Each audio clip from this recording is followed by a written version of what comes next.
Cenjene gledalke, cenjeni gledalci, lepo pozdravljeni v oddaji Neposredno, ki je nekakšno logično nadaljevanje tistega, kar smo začeli konec januarja letošnjega leta, ko smo ob inauguraciji sedanjega predsednika Donalda Trumpa v goste povabili našega rojaka in odličnega poznavalca mednarodnih odnosov, predvsem tudi Združenih držav Amerike, in seveda tudi diplomata, ki je potoval po teh deželah ter na lastni koži izkusil, kaj pomeni biti zahodnjak, pa tudi verjetno, kaj pomeni biti vzhodnjak in kako se te mentalitete, kulture in strateška preigravanja poznajo tudi na Evropi in konec koncev tudi na nas, morda celo lahko rečemo v Prekmurju. Tako da mi je čas, da lahko znova pozdravim gospoda Vladimirja Kolmaniča pri nas. Lepo pozdravljeni. Hvala lepo za povabilo, lep pozdrav vsem gledalcem. Minilo je nekaj več kot 100 dni, ker sva rekla, da bova zdaj pokomentirala nazaj. Takrat sva bila nekako v vlogi napovedovalca, kaj bi se utegnilo zgoditi. Zdaj lahko že po teh dobrih 5 mesecih pogledamo nazaj in nekaj analiziramo. Jaz sem tudi pogledal še malo tudi samo inauguracijo predsednika Trumpa in takrat je vzneseno napovedal, da Združene države Amerike čaka Golden Age, zlato obdobje. Kje smo v tem trenutku? Se je že začelo odvijati? Je v nevarnosti ta napoved? Ali je bilo to zgolj nekako dvigovanje morale ameriškemu ljudstvu? Kaj vi gledate zdaj za nazaj? Kaj je tisto v tej napovedi za Golden Age, kar vas je mogoče presenetilo najbolj glede na napovedi, ki sva jih imeli ali tudi, ki jih je on imel sam? No, samo še malo dodam. Ja, moja specialnost diplomatska so bili ZDA. 10 let približno sem se ukvarjal predvsem z ZDA, tudi tam služboval, 4 leta in pol na veleposlaništvu, vse spremljal od blizu, poročal, 1000 depeš napisal in se udeleževal vseh dogodkov, tudi samih volitev, predvolilnih shodov in vse to. Ja, ima to osebna znanstva s tem vrhom v bistvu, tako, ki je še zdaj se srečeval z vplivnimi ljudmi, tudi z takratnim podpredsednikom Bidenom sem se srečal in pogovarjal in tako naprej. Ker je informacija iz prve roke in zelo koristno in seveda date eno drugo dimenzijo, kot če si oddaljen. To se je pokazalo na zadnjih volitvah, mislim, da sem bil tu en dan ali pa na dan volitev, in seveda nadaljavo se je pokazala razlika, da smo, ker smo sledili tem mainstream medijem glavnem, pa njihov napovedi, sem udaril mimo, češ. Izid je negotov. Za razliko od tistega, ko sem bil tam na licu mesta in imel primarne vire informacij iz množice pogovorov in shodov in analiz in tako naprej, in smo napovedali recimo v depeši približno pravilen izid volitev leta 2016, medtem ko so mediji absolutno proglašali, tudi naša RTV Slo, favorizirali Hillary Clinton. To je ključna razlika. Ali si notar, ali imaš vir informacije, ali pa oddaleč malo spremljaš. No, pardon, to je bilo točno zadnje srečanje, pa bilo 21. januarja, to je en dan po inauguraciji predsednika Trumpa. Že takrat sem povedal, to je bila najbolj pompozna in najveličastnejša inauguracija v zgodovini ZDA. Videli smo ves blišč mogoč. Tam vemo, kdo je vse tam bil, poleg teh formalnih predstavnikov, štirje bivši predsedniki, nekatere soproge njihove, plus predsednik vrhovnega sodišča, kongresniki, senatorji in tako naprej, so bili tam tudi predstavniki, torej lastniki najvplivnejših medijev in najbogatejši ljudje na svetu. 4 od 5 najbogatejših so bili tam prisotni, od teh so 3 tudi lastniki tako kot največjih medijev. Elon Musk, platforma X, potem Bezos, ima Washington Post, dnevnik obvladuje, in seveda Zuckerberg, ki ima Meta pa Facebook. Vsi prisotni v vidnem polju takoj zraven Trumpa. Še tisto je, recimo, potem seveda nekateri državniki so bili tam in tako naprej, Melonijeva, predsednica vlade Italije in tako dalje. In, kar sem tudi povedal, izredno pomembna element za Slovenijo. Tam so bili 3 osebe, ki so govorile slovensko. Melania Trump, sin in njen oče. Ali bila je Slovenka, ki je, to je senatorka Klobučarjeva, slovenskega porekla, ki je uradno napovedala inauguracijo. Tako da je to za Slovenijo bilo izredno močen signal.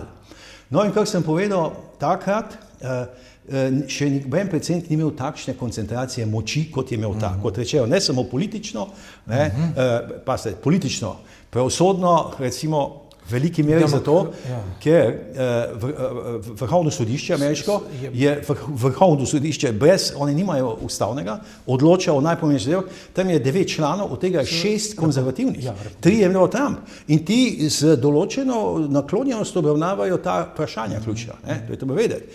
To ima tam, potem večino v obeh domovih kongresa, čeravno ne zelo močno ali dovolj, in tudi večino guvernerjev zveznih držav imajo republikanci. To izredno močno. Kaj pa vojska? Vojska je, povemo, profesionalna, zamenjali so seveda določene poveljnike, potem, on je naredil ene čistke, in recimo te, ki niso čisto pripravljeni, fizično ali psihofizično, so jih nekako izvzeli oziroma umaknili, povemo, tako da ima pač zanesljive ljudi, preizkušene, no samo to še neče povedati, in takrat, ko sem rekel, ko ima toliko moči, kot je noben predsednik, politično, finančno, če hočete, pravosodno in medijsko obvladuje vse to, upam, da bo velikodušen. Upam, da bo pozitivno to znal izkoristiti, to sem izrazil, da bo naklonjen pozitivnim spremembam. Zdaj pa moram povedati po tem času, da sem precej razočaran. Osebno sem, preveč je radikaliziral, že takrat sem omenil, da je bilo neprijetno gledati, kako je tam kritiziral Bidena. Biden je bil že izgubljen. Ponižal ga je, Tako. Tisto že celo po človeški. Meni je bilo mučno to. On je tam sedel čisto izgubljen, zdaj dodatno še vemo, vse bomo povedali, Biden je že imel raka takrat, bil je popolnoma uničen, odsoten. Verjetno na zdravilih čisto. Tako, popolnoma odsoten in ga je tam kritiziral in udarjal po njem. To mi je ni bilo všeč. Sam to, se upravičujem, ampak hotel sem pred naslednjim vprašanjem to reči. A ni vendarle kaže on znake neke narcisoidnosti? Absolutno. In to spada. Tako, spada, gledajte, mislim, se ne da odobravam, ampak ne. Niti zlahka, mislim, niti je težko narediti eno psihično analizo Trumpa. On rabi dogajanje, on mora biti... Točno to. Ali smo pričakovali, oziroma upali... Da bo minus to, ko ste rekli, minus tako, da se bo umiril. Gledajte, on se obnaša, kot da se mu je dogajala strahotna krivica v življenju. In se hoče maščevati. Komu? On je bil rojen z srebrno žlico v ustih. Celo da kompenzira kaj? Absolutno. Je predvsem maščevalen do določenih krogov pravosodja, ki so ga preganjali in mu to. Mogoče še to razume. Gledajte, nekdo recimo, ki je odraščal v zelo težkih okoliščinah, se prebijo skozi življenje, so se mu res dogajajo strašne krivice, potem mogoče to kompenzira, ko pride na oblast, imamo takšne negativne primere v Evropi, in se maščuje. Trump je rojen v privilegirani njujorški družini, postal je multimiliarder, ima hotele, posestva, golf igrišča po svetu in vse živo, lepotico za ženo, krasno družino, 5 otrok, 11 vnukov, vse urejeno in bi lahko bil velikodušen. Torej, pozitivne stvari bi izvajal, tako velikodušno malo užival. Zdaj bo star 14. junija 79 let. In vsi smo upali, pa ne vsi, upali smo, da se bo malo tudi umrl, torej izraža pa neverjetno energijo, neverjetno, še vedno hodi po teh množičnih shodih, drži govore tam, zelo vehementne, in tako naprej, in skratka, mnogo je naredil zmede, povemo. V teh prvih 100 dneh je seveda začinil v njegovem stilu.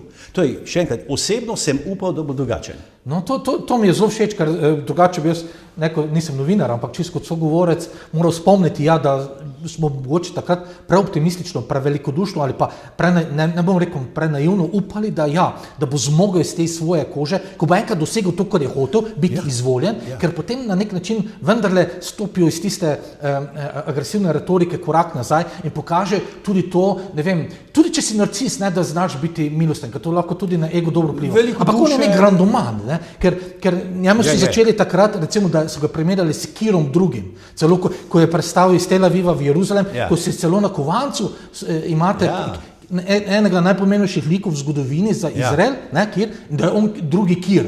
In jaz mislim, da on trpi za tem megalomanstvom nekim. Da je udršnik, da je nekaj poslan. Zdaj še samo eno misel, ko sta se srečala, vemo, kaj je počel Elon Musk. Totalen šov, meni se je zdelo precej brezvezno tisto, in zdaj pa ste dve take osebnosti. Torej, jaz priznam, dobro poznam ameriške zadeve, ker jih spremljam 50 let. Od študentske let naprej vsak dan berem, spremljam ameriške medije, najmanj 5, pa to, da sem bil v Ameriki, skratka, poznam Ameriko kot redko kdo v Sloveniji, zdaj pa ste. In osebno seveda. Zdaj pa ste. Priznam pa, da ne razumem mentalitete čisto, ne Trumpa in ne Muska. To sta izven kategorije, to nista navadna smrtnika, to je treba vedeti. Za Muska mislim, da je največji tehnično-finančni podjetnik 21. stoletja doslej, pa ne avti, sateliti, rakete, robotika, ki ima v ozadju, umetna inteligenca in tako naprej. Ali, ne razumem, zakaj se je on na ta način angažiral? On je bil takrat daleč najbolj človek pred volitvami na svetu, tudi v novejši zgodovini, 440 milijard dolarjev premoženja ima. To predstavljate? 440 milijard. Zdaj je vmes je nekoliko izgubil, to je gor dol, zdaj ima, to je maja 25, je imel med 380 in 430 milijardami, zdaj pa se, to moram povedati paralelo, za primerjavo, zakaj ne razumem jaz take ljudi in navaden človek jih ne more razumeti, njihovega ravnanja. Pazite, Slovenci zdaj so, naši mediji so objavili... Nepremičnin, vse to so kot celotno, vrednost nepremičnin. Nepremičnin in bančnih prihrankov, ki znašajo 330 milijard cirka.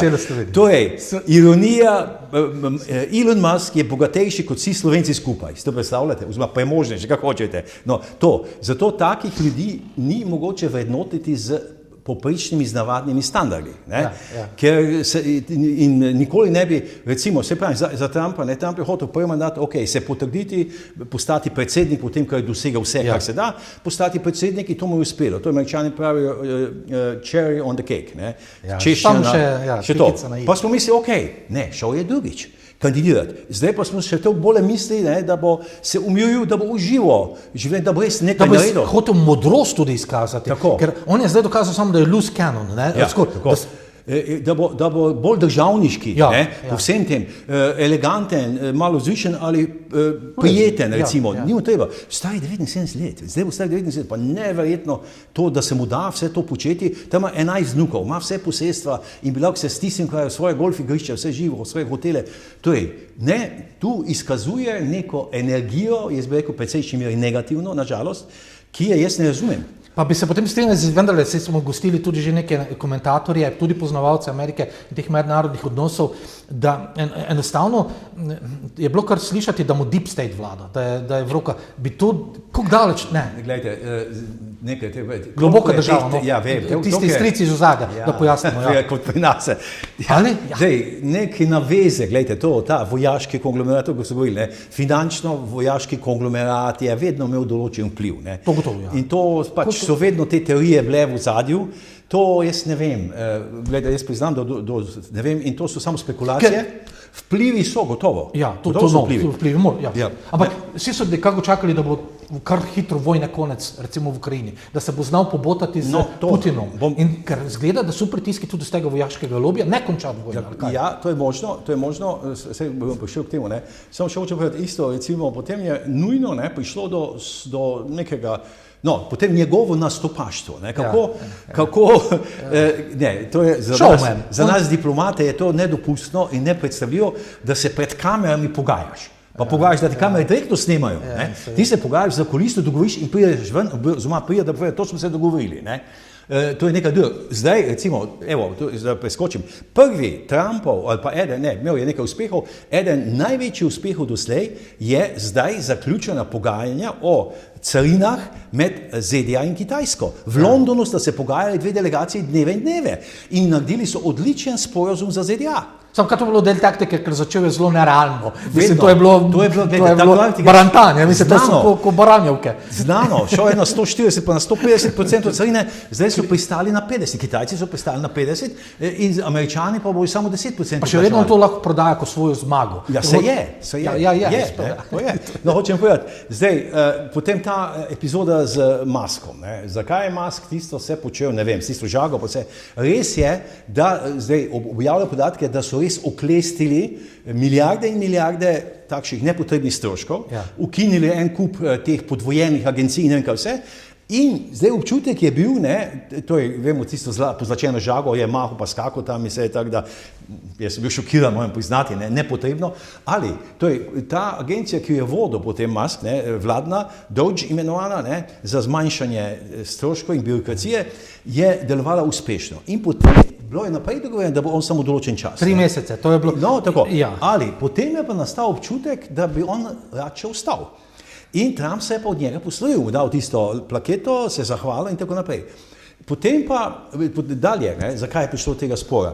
Drugo, da je Musk predlagal za direktora NASA, to je ta ameriška nacionalna vesoljska agencija, svojega sodelavca, oziroma prijatelja, enega direktora svojega. In ga je Trump zavrnil. Ja, ja. In potem tretje je bilo tako, da je začel kritizirati osnutek proračuna, po katerem bi se naj ZDA zadolževale spet, mislim, da 2400 milijard v tem obdobju, finančnem in tako naprej. In je Musk začel javno kritizirati, da je to nedopustno za zadolževanje. In potem sta se udarila javno spet, kot vemo. Ali zdaj sta se spravila. Musk je objavil javno, da mu je žal za te objave, tudi Muskov oče se je aktiviral. In tako naprej, tako da zgleda, da bo se to nadaljevalo, vsaj neko sodelovanje gospodarsko.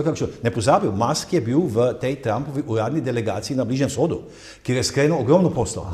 Tam so sklenili za 2000 milijard poslov, prodali 150 Boeingov recimo v teh 3 arabskih državah, ko je zdaj bil, ogromno, in Musk je bil zraven. A ja, ne vem, če ste videli, na začetku, ko je tista kolona, neskončno kolona, so vozili Tesla Cybertrucki na začetku. Ja, uradni koloni. Tudi vemo, da je Trump kupil Teslo na začetku. Tako da tu zdaj gre v to smer pobotanja, jaz upam umiritve v dobro vseh. Drugače, seveda, Trump je seveda v svoji maniri. Samo ni to malo zaigrano, tudi to, kar je Zelenski delal, pa mogoče. Muskom, ker daješ vtis nekega antagonizma, samo da bi v ozadju lahko, ne vem, ker jaz mislim, da so tu večji načrti v ozadju, če si se zbral tako močne... Čisto možno je to, in seveda so te spekulacije, da je to vse inscenirano, jaz ne vem, priznam, da ne vem, je pa, pogledajte, kako so ravnali. Pri Trumpu so se na uradnih obiskih zvrstili vsi glavni državniki, evropski, bil je tam, ne bom naštel, indijski modi, predsednik vlade in tako naprej, pač pa evropski. Prvi je bil Starmer, britanski laboristični predsednik vlade, ali so vedeli, kaj naj naredijo. Prišel je in Starmer, spet pred kamerami, vse pred kamerami, je potegnil iz žepa eno ovojnico in rekel, to je prvi v zgodovini, kralj vabi predsednika in soprogo na državniški obisk v Veliko Britanijo. In mu je dal tisto, pred vsemi. S tem mu je seveda njegov ego pobožal. Potem, Macron je bil običajno zadržan in tako naprej, in bil je tam od državnika, Melonija je bila tam, seveda tudi odlično prijateljstvo. Zdaj pa Merz. Zdaj pa Merz, nemški kancler. In kaj je prinesel? Ste videli? Povečane rojstne liste od njegovih prednikov iz Nemčije, od Trumpovih prednikov iz Nemčije in tako naprej. Skratka, hodijo mu tja, se tudi dobrikat. Točno to smo hotel reči. Dobrikat. Imaš z repom med nogami, se mi zdi. Ker zdaj Evropa se boji, če se bo Amerika umaknila popolnoma iz NATO, ali tudi, mislim, kaj? Jaz sicer mislim, da se ne bo umaknila. To je zopet njegova retorika, to glumaštvo. Absolutno, gledajte, bil je tam, kaj zelo zgovorno, tam je bil dvakrat sedaj novi generalni sekretar NATO, Rutte. Dvakrat je bil pri Trumpu in je potem sam začel promovirati to, da se mora dajati več za obrambo evropske države. Rutte zdaj gre tudi celo proti 5%. Ne vemo, jaz tu ne morem komentirati. Jaz sem sicer 2 leti delal v NATO, sem bil takrat, ko smo se vključevali v zunanjem ministrstvu, ko sem prišel prvi iz Amerike. Za 3% je nek standard. Takrat smo imeli 0,8%, ko smo se vključevali. Zdaj imamo 1,35, nekaj takega, recimo, še 2% nismo izpolnili, kar je bilo sprejeto že 2014 pa 2016. Zdaj 3% je že zelo veliko. 5, jaz mislim, ne vem, če je potem, to je pa kar precej. In to je vprašanje. In skratka, Rutte zdaj zagovarja to povečanje pod vplivom Trumpa. To je že Stoltenberg rekel, generalni sekretar takrat, da je nujno povečanje, kjer Trump je že v prvem mandatu rekel, gledajte, v svojem stilu, NATO brani Evropo, kar je res,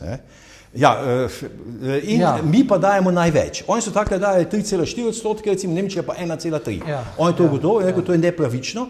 Gledajte, NATO je bil ustanovljen leta 1947 aprila z namenom braniti Zahodno Evropo pred Sovjetsko zvezo.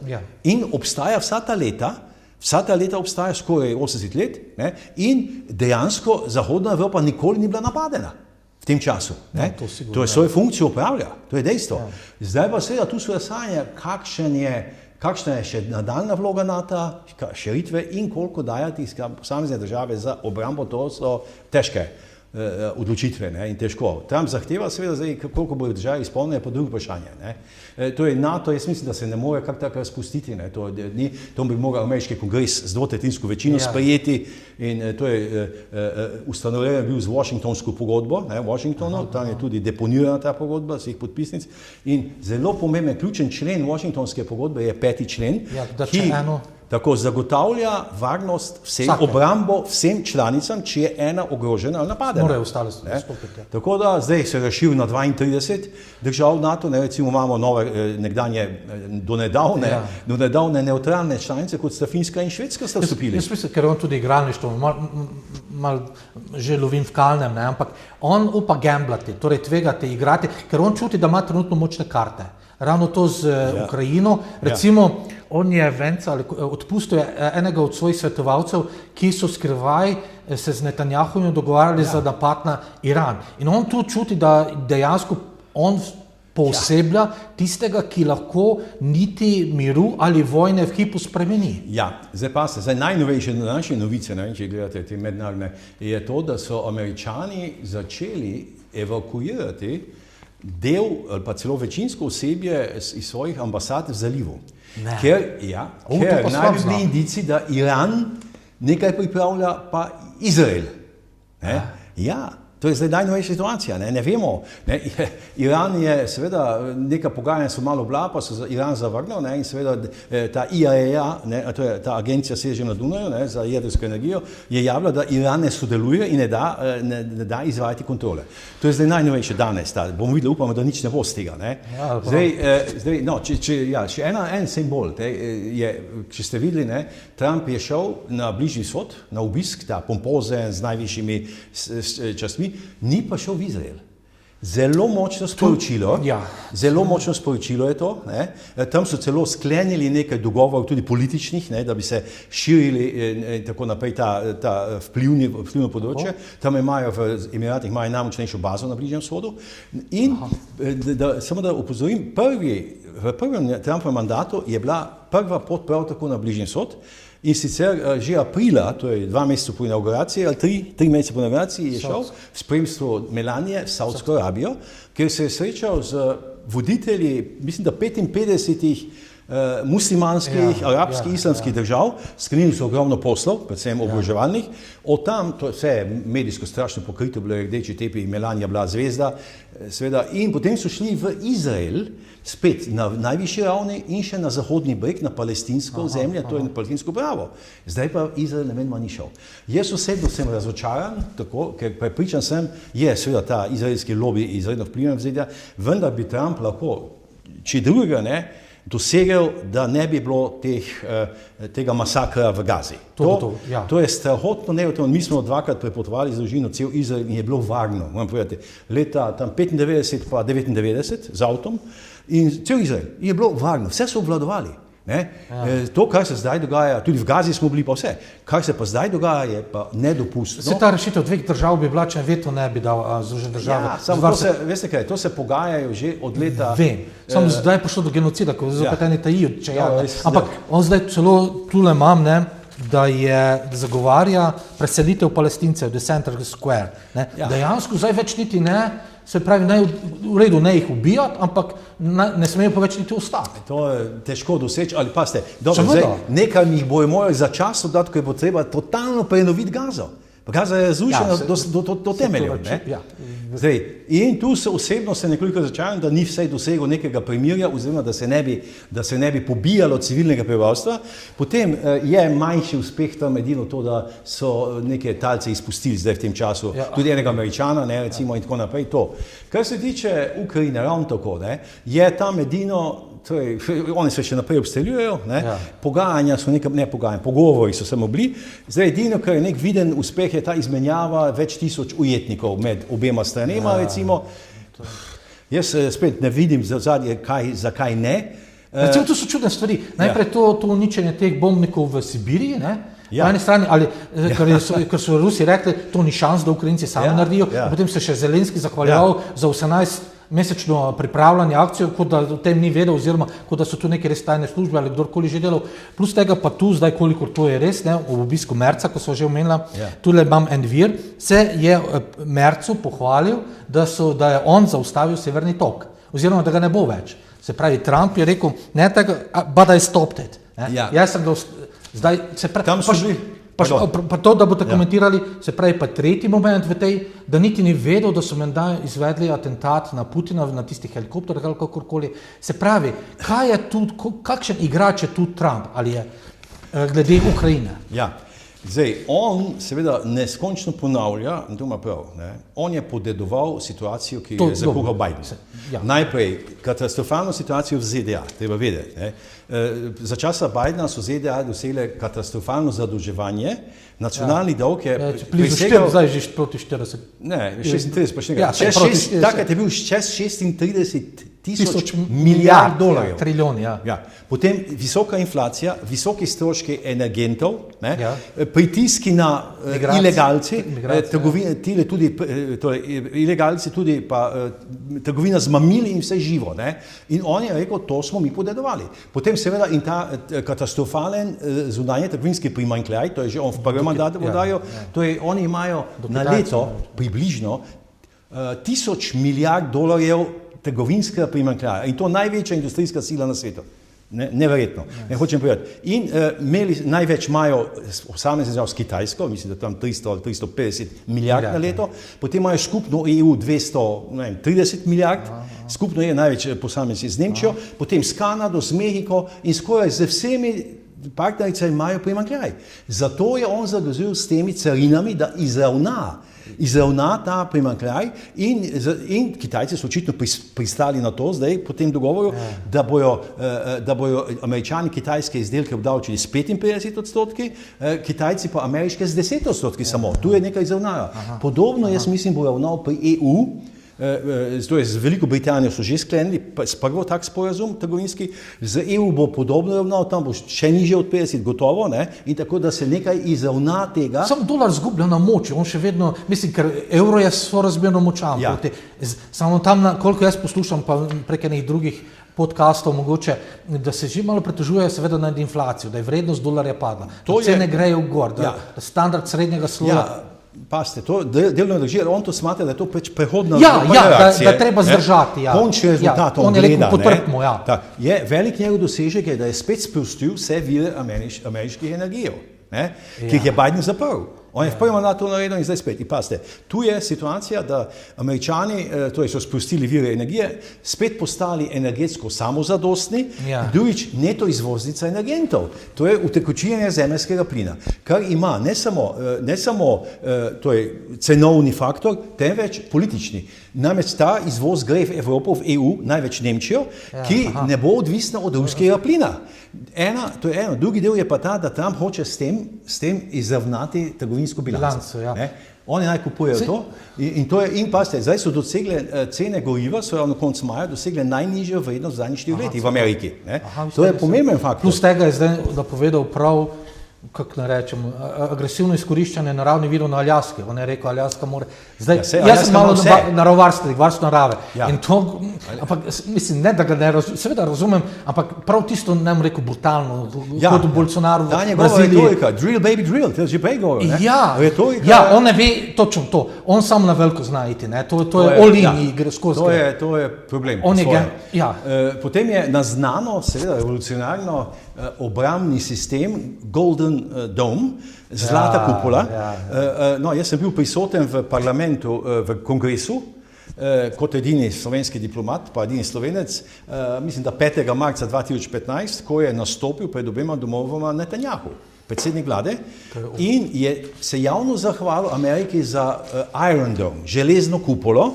To pomeni protiraketni ščit nad Izraelom, ki funkcionira v glavnem, 99% pa je funkcionira. Tako da in vsi so mu ploskali, vsi so aplaudirali, demokrati, republikanci, stoječe ovacije 10-krat doživel. No, in zdaj je pa Trump na podlagi tega naznano konstrukcijo zlate kupole, ne, ki naj bi ščitila pred raketami, pred temi izstrelki celo ozemlje ZDA. To je sicer megalomanski projekt, ogromen. In tu mislim, da je neka tudi skrita Muskova vloga, ker tale Starlink, ne? Ja, to je njegovo. Ja. To ali pa ste, ne vem, če se spomnite, tam v 80 letih, ko je bil predsednik Reagan, je tudi začel tak sistem uvajati in potem so hude napetosti nastale, še predvsem Sovjetsko zvezo. Oni so rekli, da je to Star Wars. Ne? Star Wars. Takrat idejo je dal, vendar niso realizirali. Ne? Tako da, idej ima ogromno, ne, Trump, nekaj je realiziral tega, ne? Kaj bo še drugo naredil, ne vemo. On je brutalen je s tem, da hoče recimo za vsako ceno, to je America first, America great again. To po tem principu deluje in res včasih brutalno, brezobzirno, tudi z retoriko tako, kar meni ni všeč, povemo, lahko bi bil drugačen. Zdaj, in seveda vedno znova ponavlja, da je on rešuje Ameriko za tem, kar je Biden uničil. Ne? In ponavlja vedno znova, zdaj se je pa ste pokazalo, če ste to spremljali, ne? Biden ne samo, imigracije seveda. Imigracije so se baje zmanjšale za 95%. Se za časa Obame so bile večje. Tako, za časa Bidena so se najbolj sprostile, milijoni baje, ne? Po eni cifrah 10 milijonov, ne vem, no. Ali hočem povedati, ali on vedno znova ponavlja, ne, da je to Biden zagrešil. Zdaj, ne vem, novejše situacije tu niso toliko objavljali, gledajte, zdaj so 18. maja so objavili svetovni mediji, ameriški na prvih straneh, da so odkrili žalostno sicer novico, da ima Biden tudi raka na prostati, ki se rešil na kosti, da ima največ 5 let življenja še, po sedanji znanosti medicinske in tako naprej. Trump je izrazil sožalje in tako naprej in vsi drugi tudi. Ali kaj potem? Takoj so se pojavili komentarji strokovnjakov, da to ni nastalo zdaj, da je to on imel več let. To je tudi kot predsednik. In 2 dni pozneje, po naključju, je izšla knjiga, ki je v Ameriki bestseller, Izvirni greh. Ker 2 novinarja, eden Jake Tapper, bivši zelo vpliven novinar od CNN-a, to je CNN je za ameriške standarde levičarski liberalen, in še drugi Alex Anderson od Axiosa, ki je tudi liberalen, sta objavila knjigo z naslovom Izvirni greh, ker opisujeta zelo detaljno, kako so vsi vedeli, cel krog, to je tudi dokumentirano bilo, o Bidenovih pomanjkljivostih, torej psihofizičnih slabostih, ne, vemo, to se je tudi spaci, vse živo. No, kulminiralo je seveda takrat, če je prišel javnost, ko sta imela junija 2024 s Trumpom tisto soočenje, ne, javno, in je seveda Biden čisto umagal, ne. Ali hočem povedati, k temu, ne, tu sta z 200 sogovorniki z njegovih krogov in so priznali, da so vedeli, in novinarji teh liberalnih medijev so vsi vedeli in niso zaustavili tega. Zdaj ta knjiga to zelo osvetljuje, je prodajna uspešnica v Ameriki, ne, Izvirni greh, in seveda zdaj še dodatno so dodali, da je tudi imel raka. Ne? Istočasno, to je bil totalno... Jaz mislim, da so ga vrgli malo kak volkovom. En pravi pod avtobus pravijo. Škoda je bila povzročena mednarodno. V njegovem mandatu je izbruhnila vojna, to je napad Rusije na Ukrajino, na Bližnjem vzhodu, teroristični napad na Izrael in potem vse posledice, to je vse v Bidenovem mandatu nastalo. In Trump to vedno znova ponavlja. Zdaj, meni je tudi pravim to malo mučno včasih počutiti, zdaj je imel spet v njegovem stilu, ki hodi na množične shode, tudi na avtomobilske dirke, kjer je nekaj 100.000 ljudi in vsi mu tam večinoma vsi ploskajo in to ima rad. Ali zdaj imel pa 2 zelo pomembna govora. Eden je diplomantov najelitnejše in najboljše vojaške akademije na svetu, West Point, jim je govoril in je tudi spolitiziral. Tudi tam je kritiziral Bidena. Jaz ne bom tako kot Biden šir, ki je zanemaril naše oborožene sile in tam smo oni ploskali. Smo to malo ceneno, no. To hočem povedati. Drugo, zdaj je imel nagovor 3 dni nazaj Fort Bragg. In je tudi povedal, Fort Bragg je legendarna stara utrdba vojaška, in je rekel, Biden je spremenil ime te legendarne vaše postojanke v nekaj drugega, ne? Jaz bom svet se nazaj dal in je spet Bidena tam napadel, oni so mu pa ploskali, vsi rdeče baretke gor in tako naprej, elitne enote. Ne? Tako da to meni se ne zdi to primerno in okusno, to njegovo ravnanje. Vemo, kakšen je bil Biden, da je res zagrešil ogromno, ne, povzročil to. S tem, da eni pravijo, analitiki pravijo, vojna v Ukrajini se ni začela 22, še več 2014. Ja. Pa ni bil on odločevalec, kdo je. No, vse to je problem. Biden ni odločal. Zdaj gre še dlje, korak, zdaj so uvedli preiskovalne odbore v kongresu, kaj je Biden sploh lahko podpisal v tem stanju in če so tisti odloki veljavni. Med drugim, Biden je podpisal samo pomilostitev sebe in svoje družine. Za naprej. Za naprej. Ja, in zdaj hočejo to razveljaviti. Pravi, on ni bil sposoben odločati. To je nekdo pravi autopen, da je to podpisal. Zdaj pa prihajava še do ene točke. Saj tudi malo migracije še, ampak ne vem, če bomo zaključila z migracijami ali z umetno inteligenco ali pa z dolarjem, ker tu se zdaj srečuje pa marsikaj. Komu še sploh verjeti? Torej, kateremu mediju? Teh fake news je toliko. Jaz sem zdaj gledal danes zjutraj, recimo, kako ponarediš, kako tenisač Sinner omalovažuje Djokoviča, ne? In ne moreš vedeti, če je res ali ne. Zdaj, mi bomo lahko na televiziji ali po časopisu brali nekaj in sploh ne bomo vedeli, ali je sproducirano umetne inteligence ali ni. Torej, po eni strani ta strahovit napredek umetne inteligence, ki že pravi, da prek botov sooblikuje, kaj se pošilja kot resnica, kot preko medijev, torej kaj so dnevne novice. Potem pa seveda tudi ta izginjanje gotovine in napoved, tudi on, mislim, da Trump napoveduje digital currency, ne? In seveda, da to bo nekje se končalo slabo za Ameriko, ker eni so bili, to se pa iz teh krogov teorij zarod, da bi on naj bil v bistvu v teh 4 letih počasen pokop Združenih držav, zunanji dolg, notranji nemiri, vse to, ko smo rekli, tudi špekulacije o neki državljanski vojni, ne nazadnje celo en hollywoodski blockbuster, vse ne vem, če o državljanski vojni, kot že neka napoved ali pa prejudicirajo, da bo ali ne.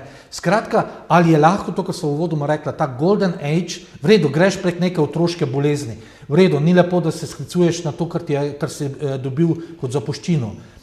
Ali je to torej prehodno, te težave z dolarjem, z migracijami, z zunanjo politiko in je lahko Amerika vendarle se izkoplje iz tega? Ja, gledajte, on ravno z tega pozicije nastopa, da je Biden tako slabo naredil Ameriko, da bo moral reševati. Zato ima te radikalne ukrepe, radikalno retoriko in vse to, kar počne. Ne? Zdaj pa, samo eno prispodobo. Jaz sem tam študiral med letom 90 in 92, magistrski študij mednarodnih odnosov v Ljubljani na FDV-ju. In en od profesor doktorjev je izjavo, kar me šokira, pa da je tudi, po samo razpustitvi ali razpadu Sovjetske zveze, je povedal ex katedra, zdaj pa so na vrsti Združene države Amerike, ki že pokajo po šivih. To je bilo pred približno 35 ali 33 leti. Glejte, teh teorij zarote je bilo ogromno. Trump pač deluje to, da hoče to preprečiti, da bi ZDA oslabele, da ne bi bile najmočnejši in tako naprej. Zdaj, kar se tiče, jaz priznam, da tu seveda so, in jaz prakticiram naslednje, glejte, ne moreš se zanašati na eno informacijo ali dezinformacijo medij. Jaz sem rekel, jaz sem začel, jaz sem študiral v začetku 70-ih let, takole, angleški jezik, angleško literaturo, ameriško kulturo, institucije in tako naprej, sem celo končal te študije, in imeli smo medije. Ameriške in britanske medije smo takrat začeli brati, to nam je bilo prezentirano pri študiju in smo začeli redno birati ameriške medije. To jaz si prebiram več kot 50 let. Ne samo prebiram, spremljam, kot diplomat pa itak, brez ameriških medijev nismo mogli sajati na svetu, nikjer, posod so vplivali. To je, hočem povedati, potem vemo, da se CNN pojavil v začetku 90-ih, afirmiral in bil posod prisoten in to je eno, ameriške in britanske medije smo takrat začeli spremljati in jih spremljam še danes redno v elektronski obliki, seveda preletim. Nikoli se nisem zanašal. Drugo, potem sem tudi študiral pa končal nemški jezik in literaturo in to naprej in sem paralelno seveda spremljal nemške medije, pa avstrijske. zaradi jezika in vsega in to tudi počnem še zdaj. Zdaj je zelo enostavno, to je zadnjih 20-30 let zelo enostavno, vtipraš not pa imaš, preletiš in kar te zanima, to je, hoče povedati, moja izkušnja je ta, nikoli ne verjami ene informacije ali dezinformacije. Jaz imam dokaj kritičen odnos do slovenskih medijev, ki imam tudi direktne izkušnje z našimi dopisniki v tujini in vem, kako so delovali, in to RTV Slo, te komentarji, mojem povedati, niso najboljši, če se diplomatsko izrazim in niso najbolj korektni in ne celoviti, seveda. In zato zelo sem skeptičen, če ena taka bombastična izjava, potem grem preveriti, če vsaj 3 druge vire, pa vidim, če in vedno je treba vedeti, kateri medij je zanesljiv, ne kakšnega neznanega pograbiti, seveda, da lahko, ki hočejo vzbuditi pozornost, bodo nekaj takega objavili, ki je bombastično in tako naprej. To je, greš še resnejše medije pogledati, pa vidiš, če še drugi to poročajo. Jaz tu odkrito priznam, da sem postal zmeden, da nekaj časa sem si domišljal, da sem zmožen kritično prebrati različne vire in si ustvariti vsaj približno neko verodostojno sliko o stanju, ampak trenutno jaz ne vem še na kak način si naj to sliko ponovno ustvarim, ker sem začel res dvomiti da je sploh kateri kredibilen še v teh medijev. Namreč tu si toliko nasprotujočih informacij, kontradiktornih in Glede, ravno to informacijo včeraj, ki se jo najprej videl na BBC-u, o sklenitvi sporazuma, ker v Londonu so se pogajali, delegacije kitajska in ameriška, BBC je prvi objavil in potem sem šel preveriti, imam najmanj 5 virov, tudi Deutsche Welle nemški, da je res to doseženo, da je okvirni sporazum dosežen, po temi in temi pogoji, tudi kar bo trgovina šla naprej, katere bodo prioritete pri trgovanju, to je tam napisano, hoče povedati, nisem nasedel na prvo žogo. In mi v diplomaciji nas so tudi učili to, ne moreš kot takoj zagrabiti neko informacijo, dezinformacijo, pa na tistim graditi. Mi smo pa se drugo kot recimo novinarji, mi smo poročali čist druge načine. Pri nas ni bilo to po cesti spraševati, ne, ti si mogel imeti vir. Torej sogovornika na visoki ravni, v zunanjem ministrstvu, v kongresu ali nekje, potem vplivne predstavnike ZDA in nekoga, recimo, da si, in potem si moral napisati vir in na koncu analizo ali pa neko mnenje. Potem so imeli seveda sogovornike v diplomatskem zboru in recimo Evropska komisija je tam imela delegacijo zelo močno, odlično informirano in tako naprej. In na podlagi tistega si ti ustvaril mnenje, ker si 5 ljudi na cesti vprašali. Zato pa, če vidim povzeto po Reuters, meni to ne pove glih dosti. Reuters je dokaj zanesljiva agencija, tradicionalno zanesljiva recimo, in takih je še več. Ali dobro, to je lahko prvi vir. In potem greš še dva vira pogledaš, pa vidiš, če je. Neodvisno raziskovalno novinarstvo, ampak to je že drug problem, mogoče za drugo oddajo. To bi, so se že večkrat dotaknili teh migracij, oziroma zdaj... Mogoče bi še samo to zaokrožil tam. Zdaj, ta perspektiva, ki ste omenjali, perspektiv ZDA, finance, kriza in vse to. Zdaj, Trump je seveda v svojem stilu spet deloval in konec aprila, tam 30. aprila, je sklical v sestanek v Beli hiši, na katerega je povabil predsednike uprav 23 največjih podjetij. In od IBM-a, recimo Nvidia, največji proizvajalec čipov, ki so se zavezali, da bodo investirali v ZDA.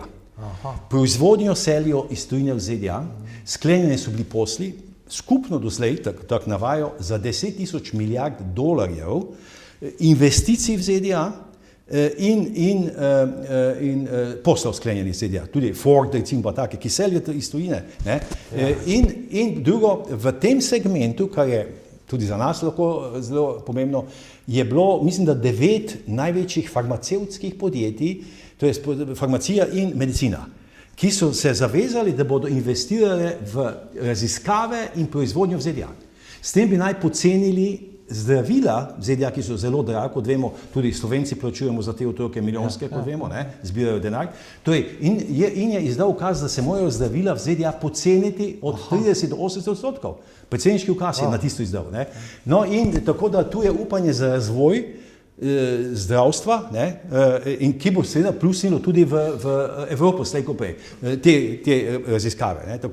Je pa eno od teh argumentov, te Trumpove politike oziroma kritikov, da Združene države so profitirale dejansko z begom možganov iz drugih delov sveta, ali iz Kitajske, tudi iz Evrope, ker so zelo stimulirale, zelo privabljale dobro plačale in tudi okolje ustvarjale, ker so patente, raziskave, razvoj. Zdaj pa naj bi se to, da bi obrnil, koliko je zdaj tam so rekli, da so Združene države talilni lolnec, melting pot. Ja. In v bistvu je bilo tako od teh bazičnih delavcev do največjih intelektualcev, ki so prihajali, patenti pa vse vemo, so v Ameriki izredni. Koliko je zdaj tako, zato to so tudi prosperirale. Koliko je zdaj to obrnil tudi za to migracijsko politiko? Ker eno od argumentov je, da zdaj niti ti bazični delavci, ker jih industrija potrebuje, niti ti visoki intelektualci ne bodo več želeli v Ameriki delati po takimi pogoji, oziroma da jih Trump odganja. Glejte, sigurno ne odganjajo tisti, ki so profilirani znanstveniki, ki imajo absolutno najboljše pogoje dela v Ameriki. Če pogledate prejemnike Nobelovih nagrad za fiziko, medicino, kemijo, vsi so vmes Evropejci in drugi, ali vsi delujejo v Ameriki. Vsi so delovali v Ameriki. Tako da ti veste, kje je nastal problem? Harvard. Trump je gotovo, že prvi nato, da Kitajska je pošiljala načrtno svoje najbolj talentirane in financirala na izobraževanje Harvard pa MIT, dve najboljše univerze na svetu. In potem Američani so seveda mislili naivno, da bodo ti ostali tam, pa delali za ZDA. Potem so lepo, ker jih je vlada financirala, so jih Kitajci zvabili nazaj in oni so prenesli vso to nabrano znanje v Kitajsko in zato je Kitajska naredila takšen boom. In potem je Trump v prvem mandatu že rekel, Kitajci kradejo našo intelektualno lastnino in nam preplačujejo. Jaz imam osebno izkušnje s Harvardom, mi smo bili na dopustu v Bostonu in okolici julija 2016 in smo šli seveda na univerzo Harvard in na MIT, Massachusetts Institute of Technology. To je najboljša, ta druga je najboljša tehnična na svetu. In kaj smo tam videli? Sin je pa imel ženo. Naš sin je potem celo naredil na MIT-u en podiplomski kurs. Hočem povedati, množice mladih Azijcev. Osnovnošolci, srednješolci so jih prignali tja, poglejte. In to veste, kako to zgleda, pompozno. To je Harvard, je najstarejša ameriška univerza, ki je ustanovil en duhovnik v bistvu. On tam sedi, kip njegov, in množice stojijo zunaj, čakajo vrsti, da se dotaknejo njegove leve noge. Ta je vse obrabljeno, bron se skozi vidi, misleč, da jim bo to pomagalo. Seveda imajo vrhunske institucije, vrhunske raziskovalne, Harvard ima najboljšo medicinsko šolo na svetu, pa najboljšo pravno in še marsikaj. Medtem ko ta MIT je pa sosedja, obe sta v mestu, ki se imenuje Cambridge, tako kot univerza v Angliji. To je čez reka Charles je vmes, do Bostona. No in isto, recimo ta MIT, pompozna neoklasistična zgradba, ogromen travnik spredaj, tam so se igrali, ti glavno Azijci, načrtno so jih tam gonili, tu boste študirali. In seveda te univerze pokasirajo ogromno. Tam študij stane do 100 tisoč na leto, do 100 tisoč stane na leto. No, hočem povedati, in seveda obračajo milijarde in milijarde denarja. In kaj je zdaj? Seveda so pod vplivom teh lobijev v Ameriki so ugotovili, da je Harvard središče, od nekdaj je bil liberalen, zadnjih desetletij ali pa mogoče že 100 let, so ugotovili, da tam je zelo močen protiizraelski segment, lobby, da prihaja do diskriminacij teh študentov in demonstracij, pro-palestinskih demonstracij in tako naprej. In seveda so na Trumpa pritiskali, da naj nekaj naredijo in so zahtevali, da to preneha, Harvard pa je odklonil. MIT je takoj pristal, da to uredijo, Harvard pa je odklonil in kaj je naredil? Ukinil je subvencije. Ukinil je državne subvencije, zato ker on ima itak desetine milijard dolarjev na banka pa investicij. Torej, to je naredil s Harvardom. Zdaj, kar se tiče MIT-ja, mi smo tam bili gostje pa na kosilo z enim asistentom Erika Schmidta, pa v njegovem laboratoriju, z njim sem srečal, ki je dobil naslednje leto Nobelovo nagrado iz fizike. Z njim smo se srečali tam in tako naprej. To je impozantno. Malo so nam razkazali, mislim, to je vesoljsko, kaj imajo, kakšne inštitute noter, kakšne raziskave, to je nepojmljivo za naš pojem. Res. No, hočem povedati, to so vrhunske institucije na svetu, to je treba povedati, in Harvard je tudi vrhunski, kar se tiče teh državnih študij. Ne samo pravo, temveč tudi te državne študije, politologija pa take, to je Harvard vrhunski, pa tudi jeziki, recimo. S tem, da je zanimivo, da je na MIT-u pa deloval jezikoslovec Noam Chomsky, ki je tudi intelektualec, kritik in je deloval na MIT-ju. Tako da, mimogrede, kar se Harvarda tiče, jaz, ko sem bil veleposlanik v Grčiji, smo imeli dobre stike z enim milijarderjem grškim, ki je imel afiniteto do Slovenije in on je financiral, štipendiral študente na Harvardu, Kokalis fondacija se imenovala, in jaz in ena moja sodelavka zunanja ministrstva se šla k njemu, pa k njegovim sodelavcem in smo dosegli, da je vključil v ta krog štipendij Slovenijo. Slovenija je bila 13. država, ki je lahko konkurirala za štipendije na Harvardu. To so bile glavno tiste jugovzhodne države, pa Madžarska in potem še Slovenija vključena. Zdaj, če so to resničili, to jaz ne vem, imeli smo pa uradno tisto. Tako da potem, kaj je nastalo, to je seveda Grčija je zajela kriza, tako da pozneje je drugo. Hočem povedati, in tu jaz mislim, da Amerika seveda bo delala vse, da bo ostala vodilna v teh segmentih tehnoloških. Pa eno tako zaokroženo vprašanje, mogoče proti koncu greva. On si dela gotovo prijatelje, zaveznike, pa tudi sovražnike. Lahko iz vsega tega, kar sva govorila, zdaj so Marinci celo bili poslani zaradi protestnikov, lahko na koncu izide kot zmagovalec. Ali se igra z ognjem tudi on sam? On se vedno igra z ognjem. Po mojem povsem po nepotrebnem. To smo že povedali, njegov profil psihološki ga jaz ne pa recimo, da ima game plan, da za neki šah 3D je toliko prefrigan, da lahko izide kot veliki zmagovalec. Ene napovedi so take. Zanj sem bral zelo, zelo podrobno analizo vsega njegovega početja, zdaj v tem mandatu, in pravijo, to ima vse naštudirano, to njemu koristi. On si utrjuje, med svojimi si utrjuje položaj in seveda, če bo realiziral del tega, kar je napovedal, to je boljšo ekonomsko situacijo, boljšo situacijo na področju energetike, nižje cene energentov, večjo varnost na meji, to so ključni segmenti za nadaljevanje. Kar se tiče zdaj, seveda, to je tema ti nemiri. Ti nemiri se seveda sedaj izpostavljajo, dajo v ospredje in tako naprej. Veste, Amerika ima takih situacij ogromno, je imela, naj samo spomnim. Tole zdaj, zakaj je prišlo do teh nemirov? Obstajajo vladne agencije, ki imajo vsa pooblastila, pa tudi recimo FBI, National Security Agency, za domovinsko varnost, in to ta ICE je prav odgovoren za kontrolo meja in carine. To so agenti, ki in kaj so zdaj počeli? Oni so začeli preverjati ljudi, či imajo urejene dokumente, te tujce. In problem so samo ilegalni imigranti, ne tisti, ki imajo urejeno, in kriminalci. To je ključen problem. Preiskujejo te in take, potem deportirajo po postopki. Kriminalci, ki so naredili neka kazniva dejanja. Jaz tudi imam občutek, da se to izkoristilo za eskalacijo konflikta. Absolutno. Ali, zdaj kaj je najnovejše, to je, ne vem, dostikrat so že uporabili te organe za kontrolo nasilja in tako naprej, uničevanja, kar se v Ameriki pogosto dogajalo. To je ta garda, ki je sicer oborožena, ali oni so zelo zadržani. Tam je pripravljenih 700 marincev, ki so pa seveda vrhunski, v stanju pripravljenosti.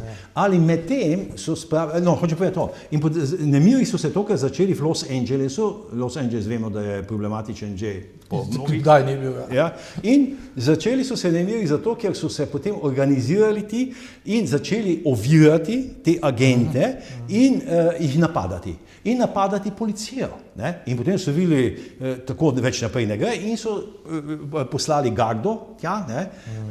Tako da zdaj red je več ali manj vzpostavljen in kaj je zdaj novo, seveda, najprej je županja Los Angelesa ukazala policijsko uro, že včeraj in danes, in guverner je pa rekel, guverner Newsom je pa tudi rekel, da bojo kaznovali vse, ki kršijo zakon.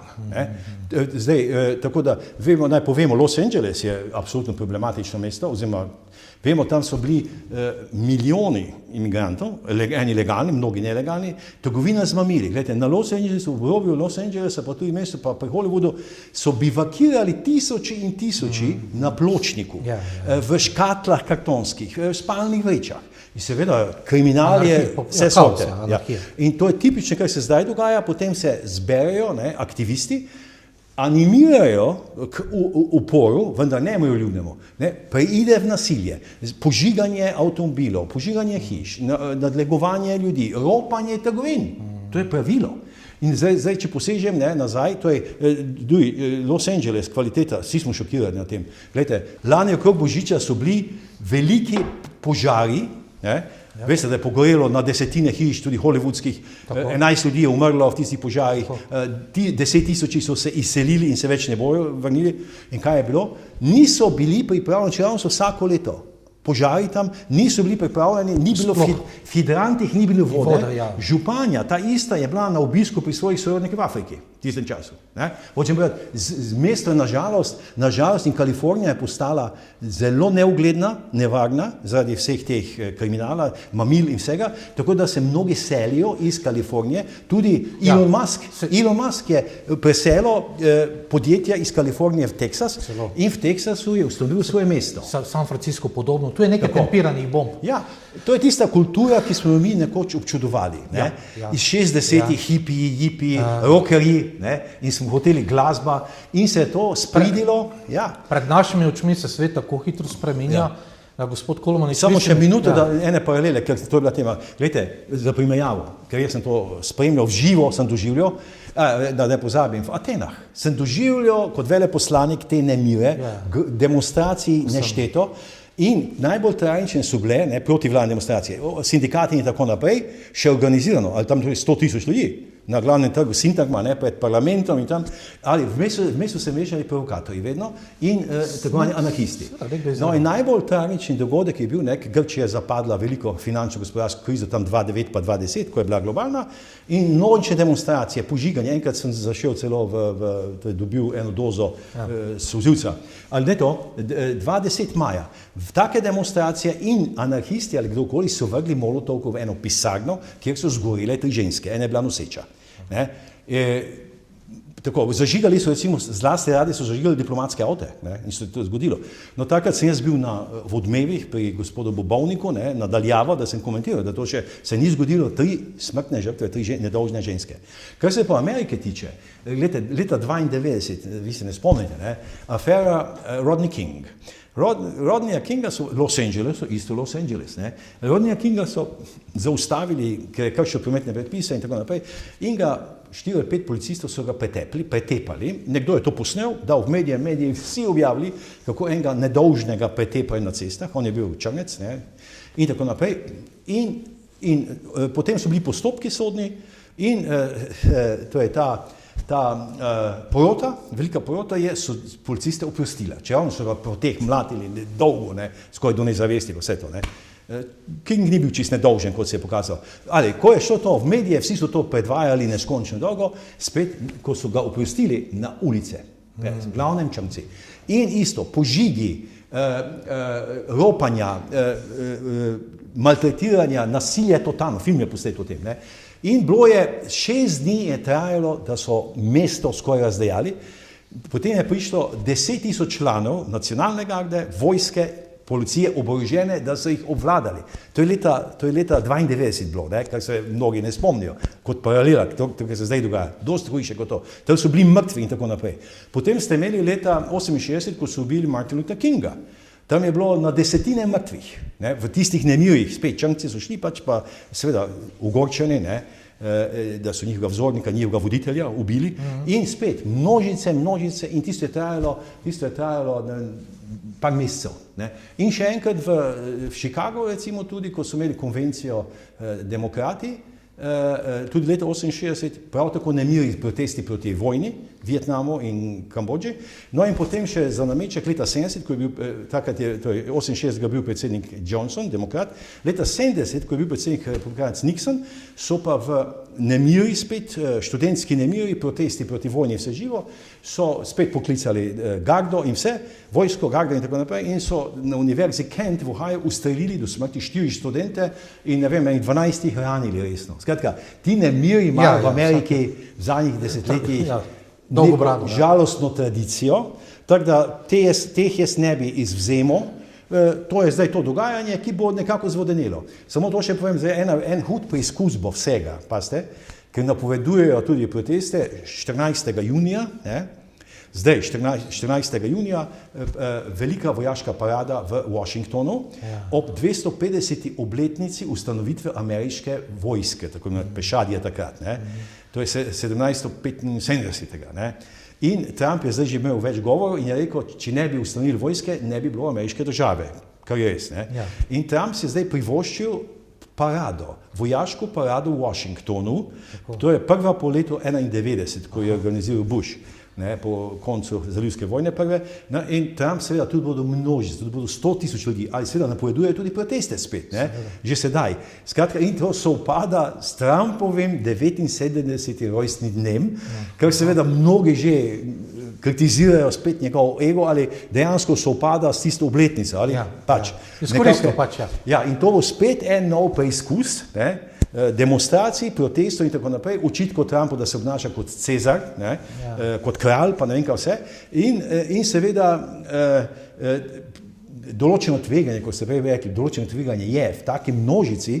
Jaz občudujem ameriške varnostne sile, da uspejo vse to preprečiti, te Trumpove eskapade, ne, to pojavljanje med množicami, tudi rokovanje in vse tisto, po tistem, da sta bila 2 poskusa atentata njega že prej, ne, in da on kljub temu nadaljuje s takim tveganim ravnanjem, ne, in pravim, vrhunsko zaščito mora imeti, da se to konča več ali manj srečno. Bomo videli, no? Ja, pred našimi očmi, dejansko, tako sva rekla, se odvija zdaj neka nova zgodovina, ali nekaj umira starega, rojeva se nekaj, zagotovo bomo, če bomo... Tu še samo dopolnim, gledajte, to je eden od očitkov, gledajte, za časa seveda Bidena, ne, je nastala nova geopolitična razporeditev in red. Poglejte, kaj se je začelo. Zahod je začel slabeti, Rusija se je okrepila in se je povezala s Kitajsko in Severno Korejo. In za Severno Korejo še ne ve, ali vsaj 200 veliki jedrski sili, ne, ogromna ozemlja, ogromno populacije, oni so naredili najtesnejša zavezništva proti Zahodu. Ne, to je bilo zdaj, v preteklem mandatu, ne, se je to zgodilo in to je čisto nova svetovna, globalna geopolitična situacija. Torej, Bog ve, kam plujemo, zato bomo pa vas uporabili, upam, da boste pristali na to, zopet čez nekaj mesecev, da bova pogledala, kam v tem času je dejansko ta barka zaplula. Upamo, da v mirne vode. Ja, upajmo. Možnosti so, jaz upam, da bo Trump, še enkrat ponavljam, upam, da bo znal to moč pozitivno izkoristiti. Tudi Ukrajina, Bog daj, no. Ja, za vse, ne, upajmo. Ja. Gospod Kolmanič, najlepša hvala. Ja, prosim, z veseljem. Cenjene gledalke, cenjeni gledalci, to je bila oddaja Neposredno, do naslednja pa lep pozdrav.